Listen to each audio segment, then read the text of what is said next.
I look at it this way. It's like old paradigm universities, YouTube, and whatever comes next, right? Because anyone with children will tell you that they learn a huge amount of things just by running videos off of YouTube. You know, the case for immersive is that it's experiential. These videos are not experiential, but they are interesting and informative to some, but they're not experiential. And there is only one way to really sort of have a memory, a fix for a long time is mostly to have an experience. So, you know, I'm a big believer that the internet is basically going to be dimensional across this decade, and frictionless. Everything is going to be frictionless, just like, you know, the internet is more visited on a phone. We wouldn't have thought that at first, right? The internet seemed like something only you would do on your computer years back, but now really billions of people are interfacing with the internet in some fashion. And there are social networks that are sort of floating, you know, between these platforms, you know, on a mobile device. So it's going to be the case with all things XR, and you know, some of the things you pointed out before.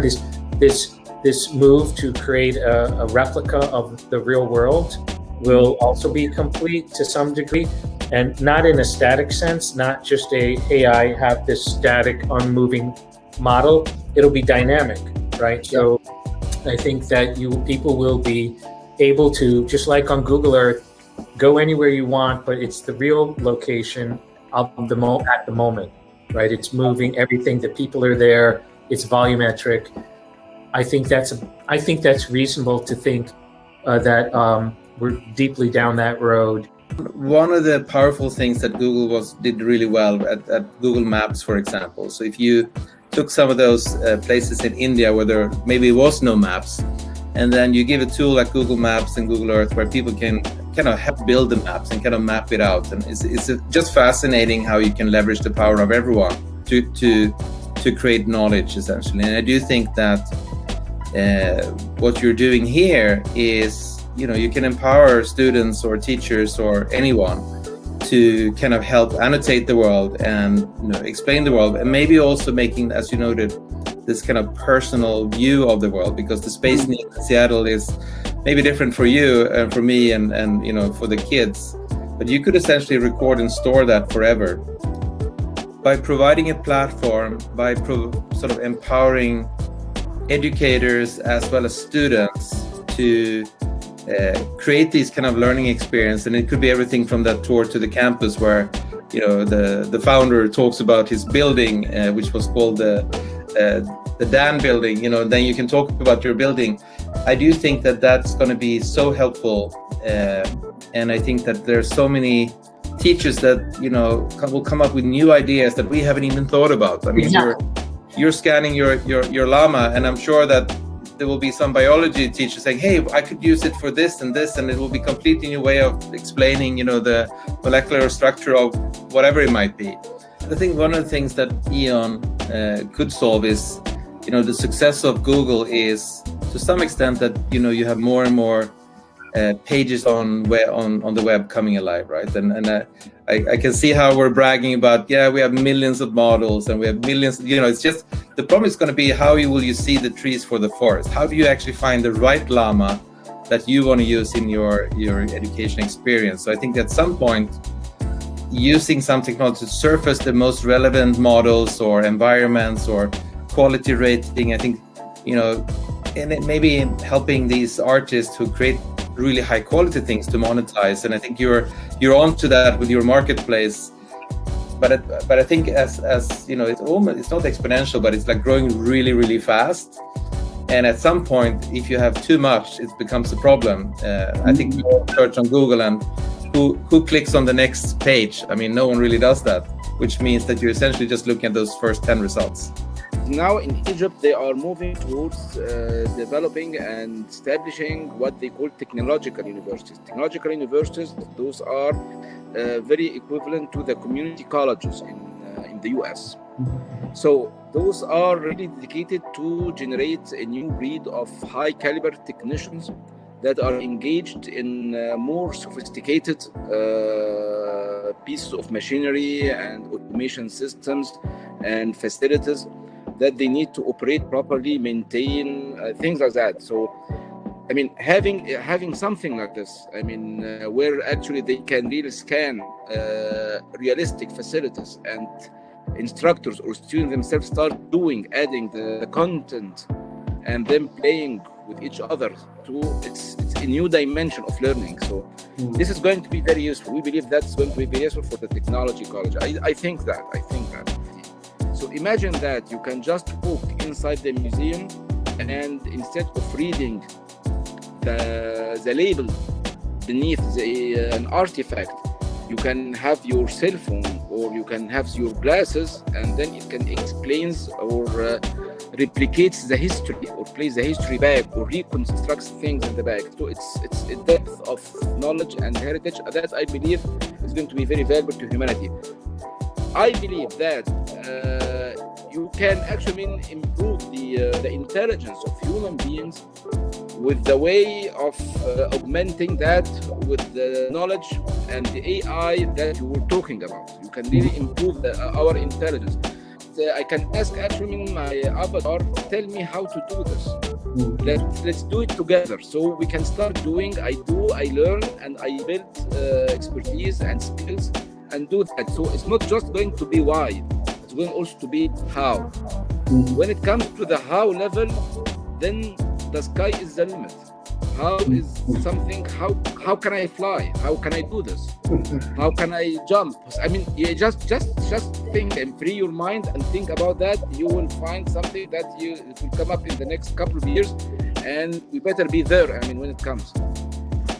You see, if we talk about 5 years, that happens to be a very long time if you compare with 1 year ago. So now, 5 years ago, we had already started seeing that the technology is becoming more and more in the education sector. Because the pedagogies of 800 years ago, they have been superseded.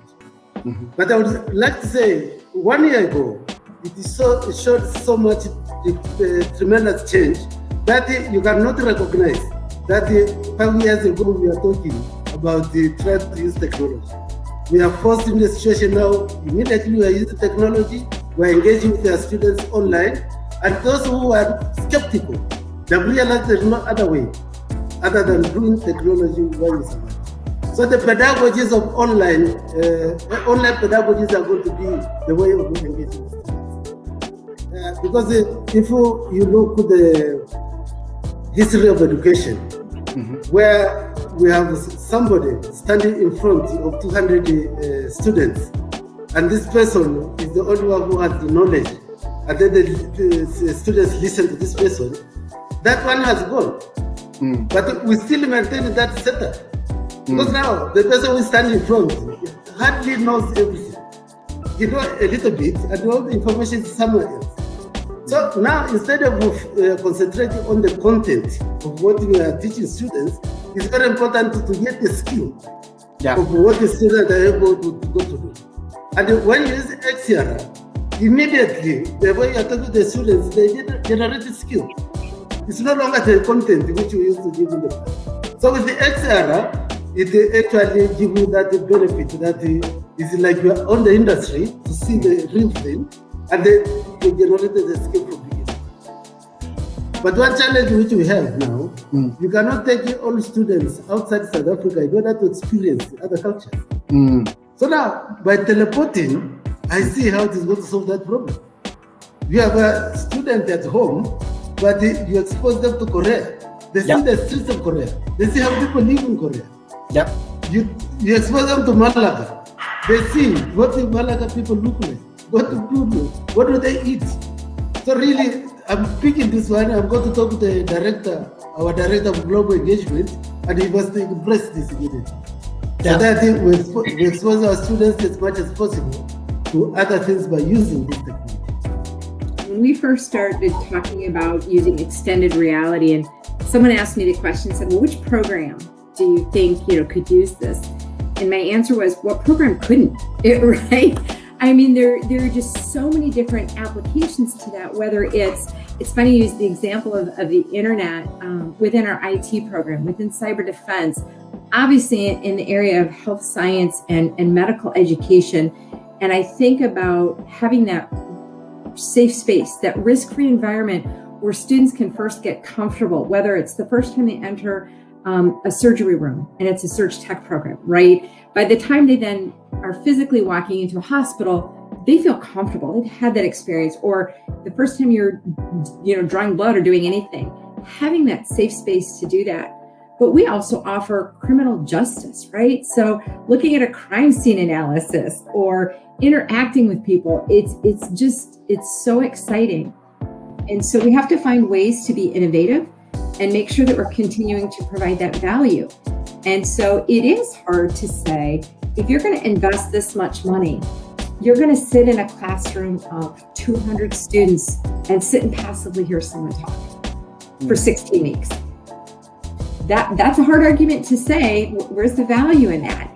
Versus I'm going to give you a variety of experience. I'm going to flood you with resources, and I'm going to let you practice and immerse yourself and build not just a knowledge base of terms, but a way to critically think and just feed that curiosity. It's a balance, right? There's this piece that says we need students to learn how to learn. They have to be able to critically think. They have to problem solve. They have to know how to find information, quantitative and qualitative literacy. How do I use numbers? But there is also this piece that says, but we do need to prepare them when they graduate for a specific field, right? And regardless of the industry, it's changing. And that is a challenge, right? You cannot teach curriculum from 10 years ago. You just can't. So we've designed systems and processes and leveraged platforms that allow us to update quickly, change quickly. Again, think back in the day when you had this published textbook and used it for 5 years. Can you imagine, even in accounting, right? The laws change. You can't do that. Technology changes. So, there are certain areas where, the body parts are the body parts. Yeah. But again, there's better and more engaging ways to, do that rather than just a picture in a book. But we try to use a lot of open educational resources. We try to use platforms that make it really easy to shift and change. So even, in this situation, we're using extended reality. If it required, a great number of people or resources or money to update that, it would be a challenge because we have to update our curriculum frequently. The platform that you use has to say, I could go in and spend an hour and change this and make it look like this, put a different model in, put a different technique in, and we're good to go. Because the world moves that quickly today. And that was really one of the things that we looked at when we went down this road to say, if we go down here, are we going to create something that's static for 5 years? It's not going to work. How this would be so amazing, especially for our environment where our students are far-flung, where resources are limited, where we may have one excellent laboratory in Jamaica, but we don't have one in St. Kitts. But the students can get the same experience and level of learning as they would if they had traveled 1,000 miles across the region. Or we could link with other universities that have those labs and also do shared global classrooms. It really is an amazing possibilities, and not just possibilities because these are realities now. So it's really just to get it done. And I think all educators would be excited about that. Many people don't think of technology in that way, but you mentioned it as an equalizer, but it is also more than an equalizer. It can also bring equity to the world. In the sense that, there's no reason that we need to have some countries or some people who don't have access to technology and therefore are behind and poor and so on. With this, you are bringing equity and justice beyond, what I think anyone imagined. So to think of the technology in education as being a part of our values of creating social justice, equity, access, this is what this kind of technology can do, and utilizing things that are not that expensive now, like cell phones. You know, in the region, we have more than one smartphone per person, which means that everyone can learn something. I see excitement. Now I am so disappointed sometimes that students don't feel excited about learning. They just want the paper and they want to go get a job. They don't feel that excitement of knowledge. And I think that this is what technology like this that will immerse them in 30 years. I'm sure if you can do what you're doing now, they will probably be able to physically enter a digital space themselves, We have this vision about the future. That's what we share. And we need to do something about it. We are not afraid of change. And that's very important when we talk about the future. Because people, as a human being, they are afraid of change. They like to maintain their old ways. And that's the challenge we always face. But once they see that it is easy, it is affordable, that's what happened with me. A lot of educators, when I presented EON Reality to them, EON XR, they were afraid, okay, how long it takes to make a lesson. And I showed them within 15 minutes, the lesson was up and running. What I would really see in the next future is the three things. I have nanotechnology, I have AI, and I have XR. These three, when combined together, will create maybe a world beyond our kind of imagination. For so many years, only a few people had the skills to utilize this amazing technology. Over the years, as it's progressed, it's gotten more simple. People aren't intimidated by it. They're not afraid of it. Thus, our EON elite forces of our faculty, we have language arts people using it and math instructors using it who in the past would have said, look, I don't have time to learn that technology. But now they've embraced it because of your KISS methodology. They've embraced it and they see it as a valuable tool. And so what we're saying is we have faculty coming to us, rather than us telling them, hey, you need to learn this, they're asking to be a part of that elite force. They want to incorporate it into their classroom. So as I look out in terms of the crystal ball, I see even more simplification because that's kind of the nature of technology. It gets easier and easier and easier as it gets more widespread. And I see that it will become the norm in every classroom, in K through 12, in university, in business and industry. And so I think we're playing a critical role in training people to use this technology so then they can go out and train the masses. I think with the pandemic, you talk about people were slow to adopt this technology over the past few years, and now it's warp speed. And I think that's largely in due part to the pandemic. Had we not had access to, and no one wants to do another Zoom meeting or another WebEx meeting, but think about the past year if we had not had those tools. We would have all gone silent. Yeah. So as bad as we, hated those meetings and hated utilizing that technology, there's a new appreciation for those types of technology and the need for that. And I think XR, the whole package, I think people are now saying, okay, I can do that. I understand it. I see there's a need for it. This is the future of education. It's the future of workforce.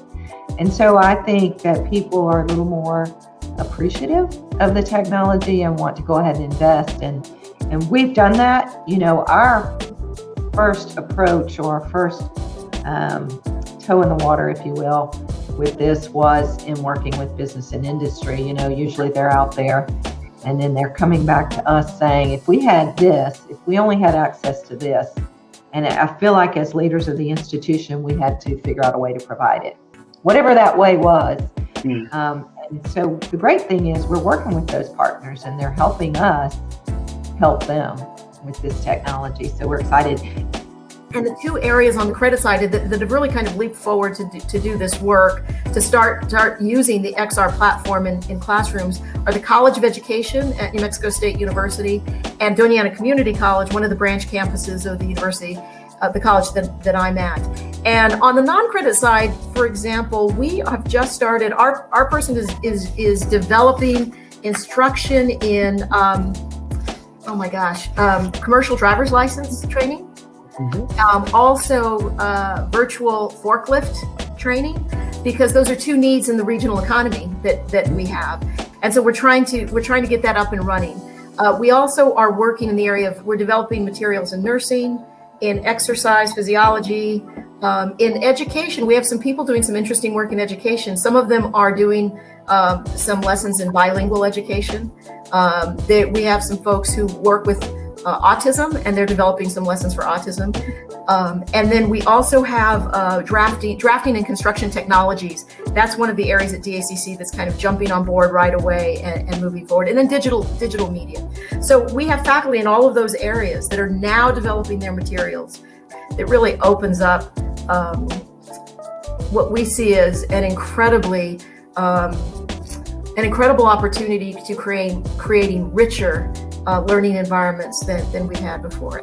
What I think is that devices and hardware it will slowly disappear. It will stop bothering us, and it will become more wearable, more ubiquitous, more accessible to everybody, and it's getting much easier. That's why I like EON XR that much, because it's agnostic.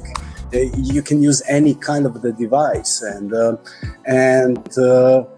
no programming. So if you want to involve citizens, like in citizen science, and if you want to receive all the data with, let's say, crowdsourcing, then that's the way to do it, and it's the only way to do it. Yeah, AR, especially in training people, training workforce. It's a huge success. You can multiply, learning curve. It can be so steep and fast. It's amazing, So we just a couple of simple informations, and people can already follow in really way much faster. My thoughts is really the reason why we joined the program is that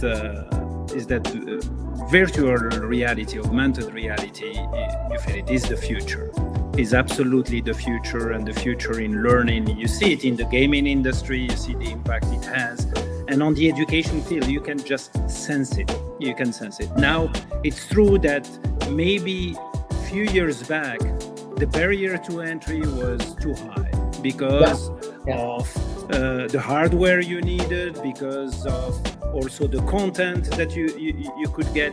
So I think thanks to what you offer, the barrier to entry has been lowered. I have some thoughts on this, not being a physician myself, but physician adjacent. One of the most important things is the upkeep of skills. And when you have certain procedures that you may not do frequently, we have a simulation team at CHOC that practices and runs codes so that they can really hone those skills. This is a very important area for being able to create different scenarios. I think most people can relate to the pandemic when many hospitals had to deploy external beds for their hospitals in disaster planning.